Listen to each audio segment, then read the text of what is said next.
Ito nga ay nagkwento ni Amira ang nangyari sa kanya noon. Bago pa man umano siya dinukot, ay alam niya na buntis na siya. Kaya malakas ang kanyang kutob na ang batang kanyang natatagpuan ngayon ay posibleng ang anak niya. Dahil na rin sa kapag nakikita nga niya ito ay maluwag ang kanyang loob at magaan ang kanyang damdamin. Kumbaga yun na nga siguro ang tinatawag na lukso ng dugo.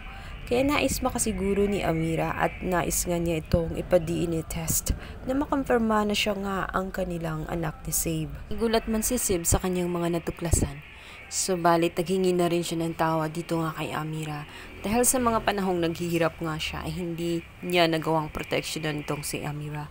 Ngunit umaasa siya na makakabawi rin siya. DNA test nga itong si Alex, umaasosya na sa kanyang anak nila ni Amira. Subalit magugulat siya sa kanyang matutuklasan dahil 0% hindi nga niya ito anak.